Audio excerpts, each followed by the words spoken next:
concerts, plays, and dance performances. We have tips on having an artful spring in St. Louis. That's next on City Corner.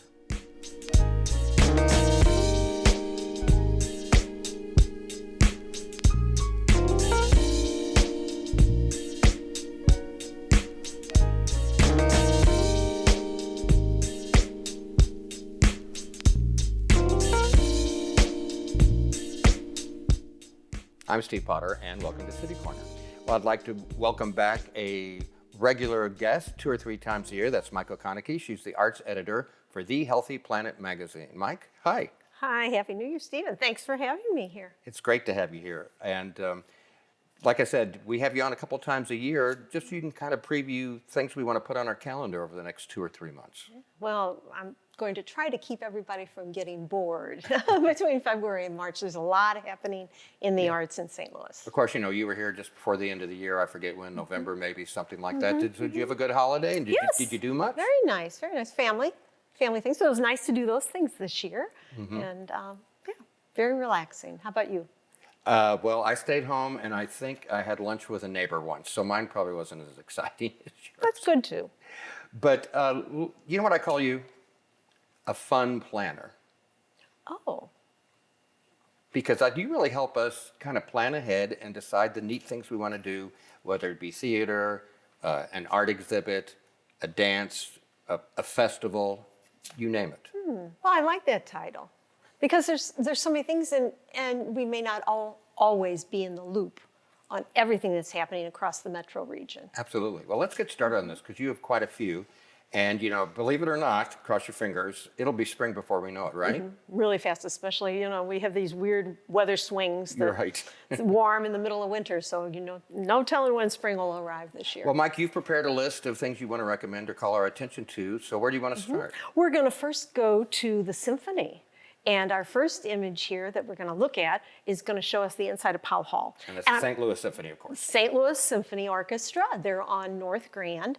And I'm always amazed at how many people go, oh, I've never been to the symphony. That's incredible. Just walk into this lobby. It is gorgeous. And there's 2 concerts that I really want to mention.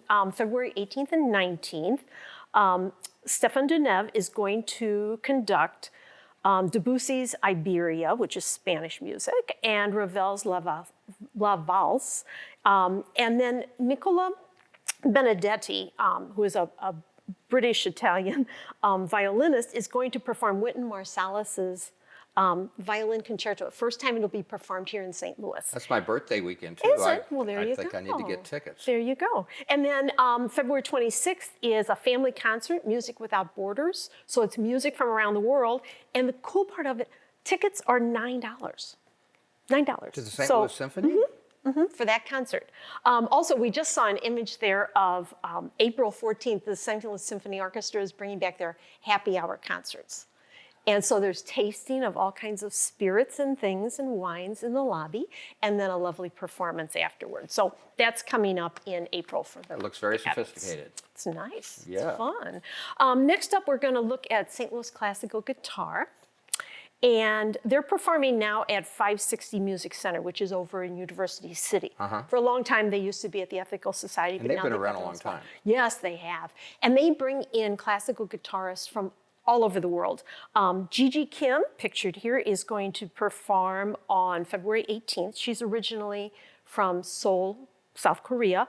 She's now on faculty at University of Indiana's School of Music. And then the next image up is in March, the Salzburg Guitar Trio. And they are from Canada, Germany, and England. They're going to be performing. And once again, I just love classical guitar music, but they're phenomenal. You know, the thing about classical guitar, and I was sort of ignorant about it most of my life too, because I just had the stereotype of, you know, guitar, country, simple stuff until I got familiar with them. And it's amazing what you can do with that instrument that you might not suspect if you're not familiar with it. Oh, just beautiful, beautiful music. And I think people who hear it, once you've heard a classical guitar concert, you're hooked. You're just hooked. It's great.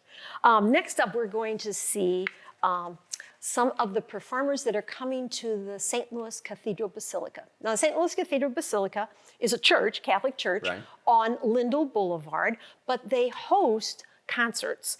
And What an incredible, huge venue, by the oh way. my goodness, it's out of this world. Their slogan is great music in a great space. And so this is Septura Brass Concert, excuse me, Septura Brass Septet from London.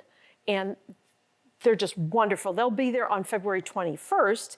And then on March 7th, this next image is one of my favorites. It's Tenebrae. And they're What is it directed again? Tenebrae.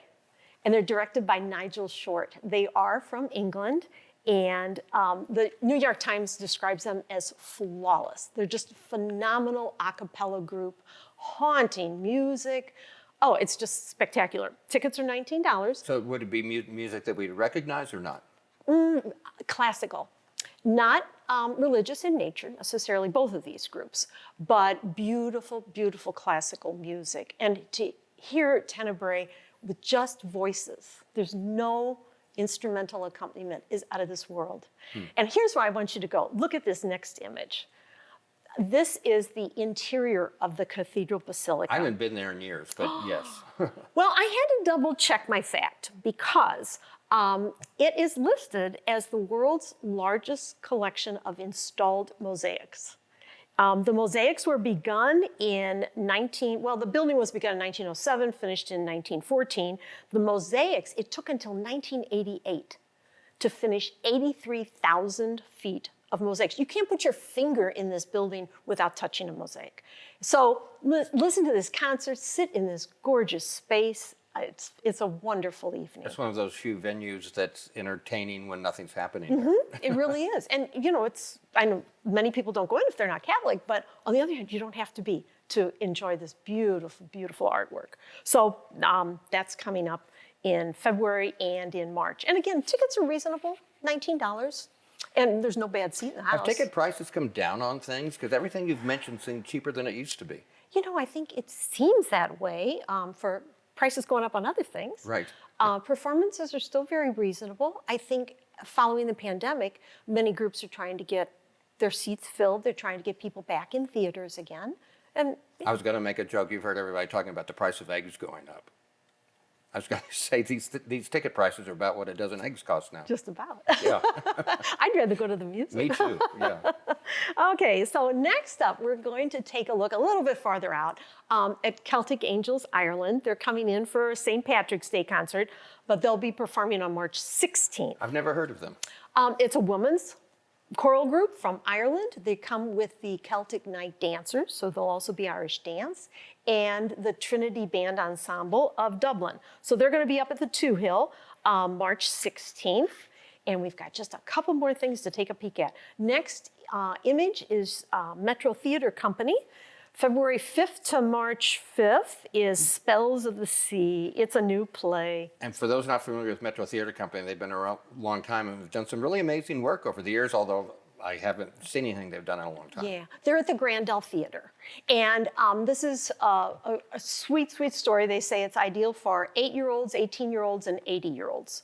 So what's it about? It's about a little girl who wants to be a fisherman, but she's not very good. And then she meets an old grumpy fisherman who's just a real crank, and how they get along. So if you've got anybody at your house who loves Disney's Encanto or Moana, they're going to love this play. Well, to me, I'm one of these people, I like any musical, even if it's not good. Like a bad musical, I can still find entertaining. Yeah. You know what I mean? Yeah, this one's just charming. So you'll want to take this one in. And last up, we have Dance St. Louis. The Giordano Dance Company will be at the Two Hill on February 25th. What can you tell me about them? Where are they from? They are obviously from Chicago because they're Giordano Dance Chicago, or Giordano Dance Chicago. They're from Chicago, Okay. And they perform jazz and contemporary music performances, just electric. They also will have a free lecture in the lobby before the performance, so you always want to take that into so that you're more knowledgeable about what you're going to see. And then next up on March 25th, Dance St. Louis is bringing in Durant's Dance Company. They're also from Chicago, and they are tap dancers. Look at that position. Isn't that amazing? Just amazing. So these are two dance companies that you're going to want to take in both in February and March. You know, dance is another one of the things too. You were talking about how sometimes people have a preconception of a certain art form. They don't think they like it. I was kind of like that way for dance for a long time. Had nothing against it, but I just didn't think it really interested me much until I went to see my first couple of like professional dance performances, maybe 20 years ago. I don't remember, and You got hooked. it was a lot more than I thought it would be. Oh yeah, you're just amazed, especially when you see these kinds of companies. Their skill level is just incredible. And each company can be completely different. And each performance with the same company is completely different. You know, they don't perform the same thing over and over. Right. So there's always something for everyone there. Right. Well, we're going to take a break in a second, but before we do that, as I mentioned, you're the arts editor for The Healthy Planet magazine. And I put "the" in there because that's part of it. That's right. And we've talked in the past for a long time, you know, you used to be able to get The Healthy Planet, like the Riverfront Times and other things, you'd see it everywhere.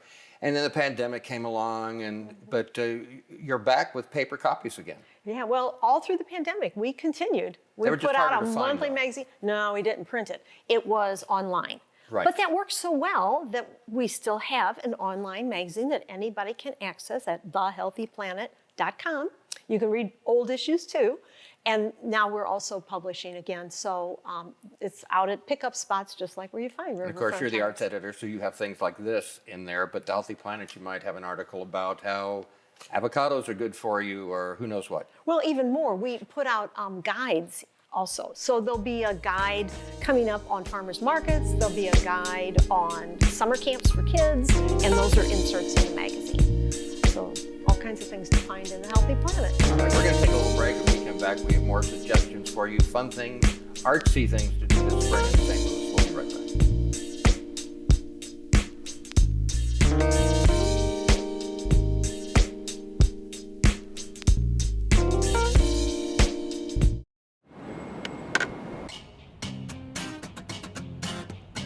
There's so many reasons to love St. Louis, you can't pick just one.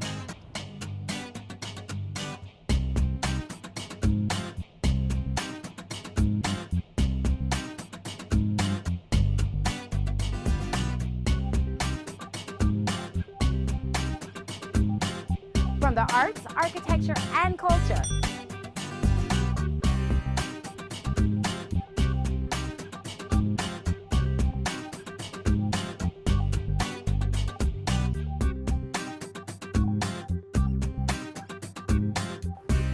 An all-new development, including the Cortex Community Center. And you're never too far from great music and entertainment.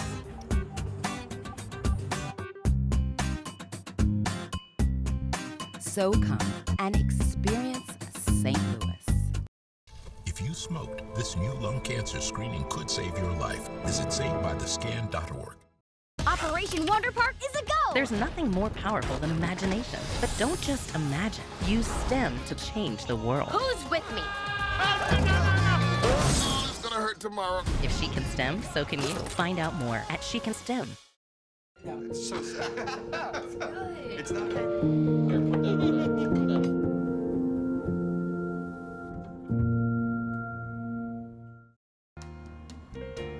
There's so many reasons to love St. Louis, you can't pick just one. What I love about St. Louis is the 79 unique neighborhoods and 108 beautiful city parks, including Forest Park, which is actually larger than Central Park in New York, and the gorgeous Tower Grove Park right here. And there's always something new to experience, no matter the time of day or the season. So come and experience St. Louis.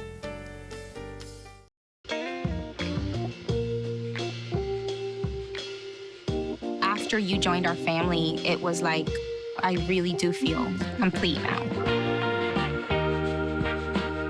Care. I never knew when I would have to move, so I always had my suitcase ready to go. Then one day, I was adopted. My new parents opened their hearts and home to me. My parents cook my favorite breakfast for me every morning. My parents take me on trips I never thought I would go on. They gave me a home and an even better reason to use that suitcase. My parents aren't perfect, but they're perfect for me.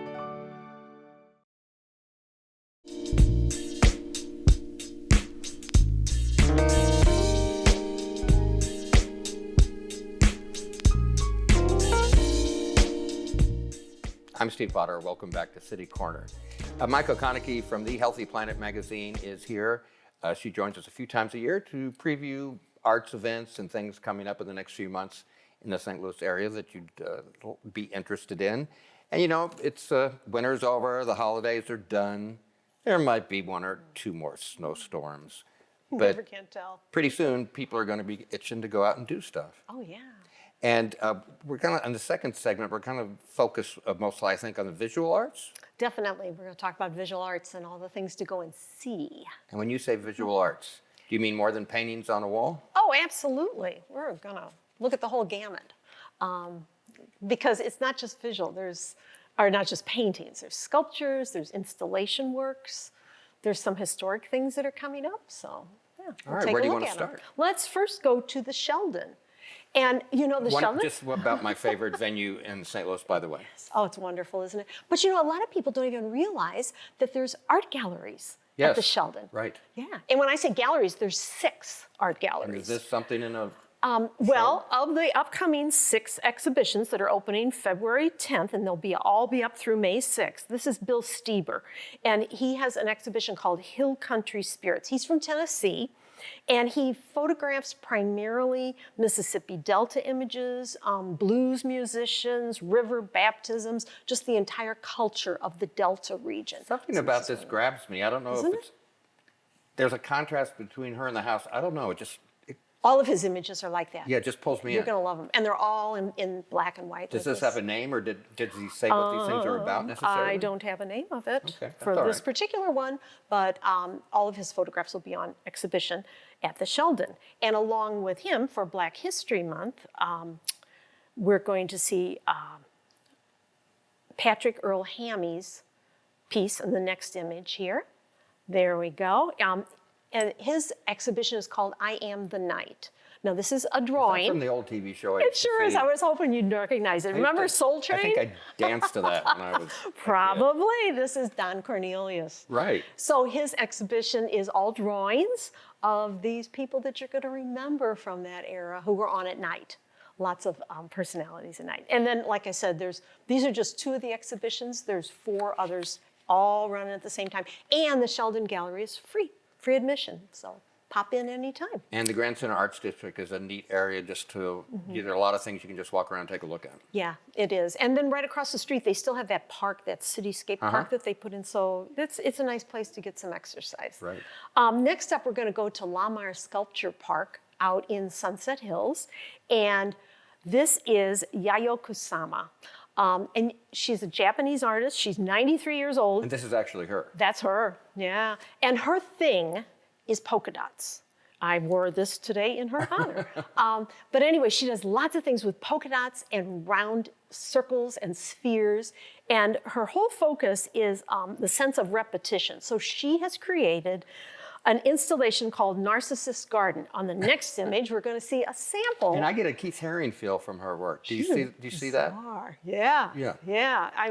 Anyway, this might be some of the installation that she's going to do at Lamar. We don't know yet. All that she has proposed is she will be using 1,000 mirrored spheres, and it's going to give the sense of infinite space. And she wants to immerse you. Mirrored spheres. And you'll walk in between them and see yourself reflected over a Narcissus garden. Get it? Yeah. Anyway, so that'll be at Lamar. It opens February 11th and it runs through May 14th. Interesting. So let's head on over to Forest Park next up at St. Louis Art Museum and see what they're doing. There's always things going on at the Art Museum. Oh, yeah. But there's 2 exhibitions, special exhibitions, coming in that I want to tell everybody about. The first one opens February 18th, and it runs through through May 14th. The Age of Armor. So see, it's not just paintings. Right. This is treasures from the Higgins Armory Collection at Worcester Art Museum in Worcester, Massachusetts. So are these just art pieces, or are these really based on actual... They're not based. That's a real German suit of armor from about 1525, 1530. It almost looks too arty to be real. Yeah, isn't it? Oh, and when you see the detail up close, when these people went into battle, they were dressed to the nines. I mean, there's engraving and etching and just beautiful work. I had no idea.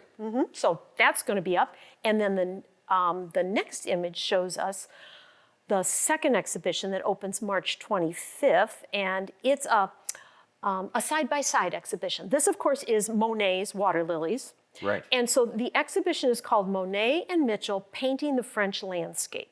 So this is Monet's Water Lilies, and then next we're going to see a painting by Joan Mitchell. She was an American artist. She died in 1992, and her interpretation. This is her interpretation of the Monet. Interesting. So we're going to see 12 of each of the artists' work side by side, and you can compare and see how Monet interpreted things and how contemporary artists. It's certainly not a copy of the Monet, that's for sure. No, it's a little different. How would you compare the two? They're different, aren't they? I don't know. You have to study it a while. Well, you're the arts editor. I thought you could like spell it out for me. I can see layers of water here, can't you? I can see ripples. I can identify some flowers. It doesn't have to be photographic. It does give you the same kind of peaceful feel to it. So if Monet, we could get really deep here. If Monet was an impressionist, has she taken it even farther? I would say yes. To even more of an impression. Yes. Okay, so when we're finished at St. Louis Art Museum, now we're going to go to the Mildred Lane Kemper Art Museum on Washington University's campus. The entrance is right off Forsyth and Skinker. March 10th to August 6th. Well, first up, this one is Elusive in Color and Space, and this runs through April 9th. So it's going to be exhibition of works in vibrant colors. But the next image is the one I really want to call attention to. And this exhibition opens March 10th and runs all the way through August 6th. And it's African Modernism in America. The work you're looking at here is by Ochonicky, and he was a Nigerian artist. He died in 2016. So they're going to be studying and comparing works by lots of different artists, and how are they preserving classical, traditional African designs, and how are contemporary artists interpreting it. Isn't it look reminiscent of fabric, African fabric? Somehow the figures in the dark, that kind of rings an African bell to me artistically. For some way, the shapes, I can see the African in the rest. So it's an interesting combination. That is interesting, because my eye went to the yellow shapes. Isn't that weird? And then there's an even darker one behind it. So anyway, you'll want to see that exhibition. So we got a couple more. Next up is Contemporary Art Museum, and that's also in the Grand Central District.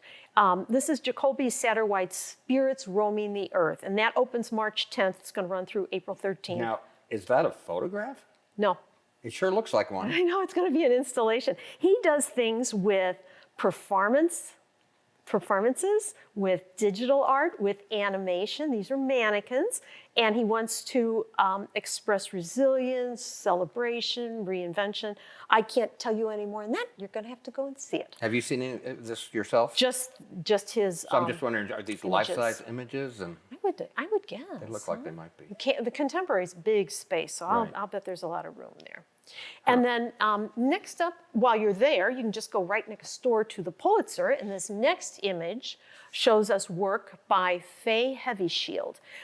Faye Heavyshield is a member of the Kainai Blood Nation. So she's part Blackfoot, part of the Blackfoot Confederacy. So she's a Native American artist, and she's showing things that are interpreted in a contemporary way. And then next up, the next image, is The Nature of Things, Medieval Art and Ecology, 1108 to 1550. Looks like we're back at Cathedral Basilica a little bit. We are. And this is going to examine, from the Healthy Planet standpoint, I'm really interested in this, the ecology of the natural resources that were used in the Middle Ages in art.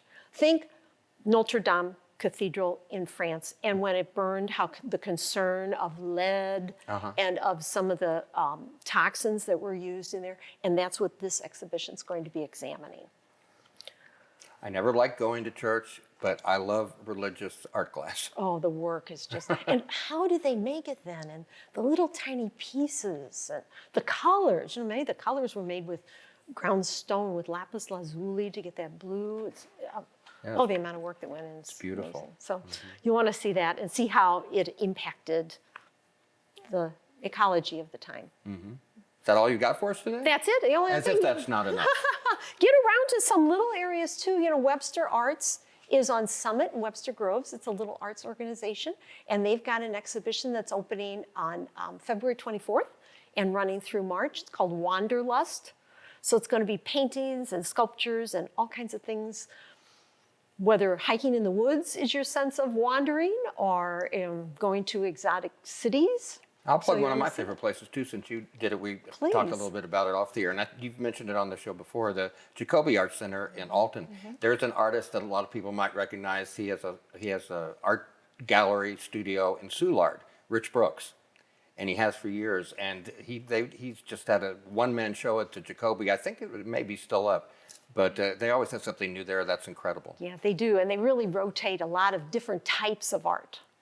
Hey, in the minute we have left or so, besides being affiliated with the Healthy Planet magazine, you have your own place. I do. Stone Hollow. Stone Hollow Studio. What you been doing there? I still do scrimshaw. You were kind of isolated there the last time we talked. I know I was dependent on my website, but I sell directly to galleries and shops all over the U.S. I also work for clients, and I sell directly to individuals too. The website's going under renovation, but we're still very much open for business. So do you have anything on your agenda coming up? Anything you're going to see? Gallery, anything? Well, I hope to see every one of these. Every I'm one ready of to these. get out, aren't you? Well, Mike, thank you so much for joining us, and we'll have you back, like I said, once or twice a year to kind of give us a preview. And check out the Healthy Planet magazine. And of course, your stuff will be in there. You'll have a column in there with all the latest stuff too, thehealthyplanet.com. Mike Ochonicky, thank you so much, and we'll see you down the road. Have a great new year. Thank you, Steve. Make it an artful new year. I will do my best, and you do it too. I'm Steve Potter. Thanks for joining us on City Corner. Bye.